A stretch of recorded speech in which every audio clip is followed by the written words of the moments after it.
SR Divine Kids.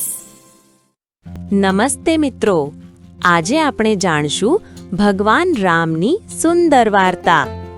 ઘણા વર્ષો પહેલા અયોધ્યા નામના રાજ્યમાં રાજા દશરથ શાસન કરતા હતા. તેઓ ખૂબ જ ન્યાયી અને દયાળુ રાજા હતા.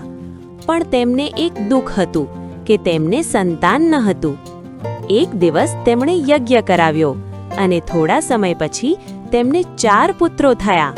સૌથી મોટા હતા ભગવાન રામ, બીજા હતા ભરત, ત્રીજા હતા લક્ષ્મણ અને ચોથા હતા શત્રુઘ્ન. રામ બાળપણથી જ ખૂબ સારા અને સમજદાર હતા.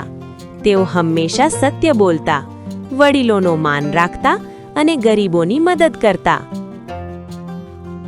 સમય જતાં રામ મોટા થયા.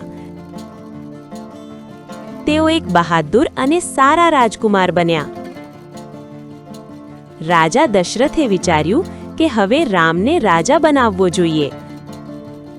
પણ રાણી કૈકેયીએ એક જૂનું વચન યાદ અપાવ્યું. તેના કારણે રામને 14 વર્ષ માટે વનમાં જવું પડ્યું અને ભરતને રાજા બનાવવાનો નિર્ણય થયો. રામે કોઈ પ્રશ્ન કર્યા વગર પિતાની આજ્ઞા સ્વીકારી. સીતા અને લક્ષ્મણ પણ તેમની સાથે વનમાં ગયા. વનમાં તેઓ શાંતિથી રહેતા હતા. તેઓ ઝૂંપડીમાં રહેતા અને સાદું જીવન જીવતા. સીતા સૌને પ્રેમથી ફળ ખવડાવતા અને તેઓ પ્રકૃતિ સાથે ખુશ રહેતા. એક દિવસ ભયંકર ઘટના બની. રાવણે સીતાજીનું અપહરણ કર્યું અને તેમને લંકા લઈ ગયો. રામ ખૂબ દુઃખી થયા, પણ તેમણે હિંમત ન હારી. તેઓ સીતાજીને શોધવા નીકળ્યા. આ દરમિયાન તેમની મુલાકાત હનુમાન સાથે થઈ. હનુમાન રામના સાચા ભક્ત હતા. હનુમાન સમુદ્ર પાર કરીને લંકા ગયા. ત્યાં તેમણે સીતાજીને શોધી અને રામનો સંદેશ આપ્યો. પછી યુદ્ધ માટે તૈયારી શરૂ થઈ. વાનર સેનાએ સમુદ્ર પર પુલ બનાવ્યો,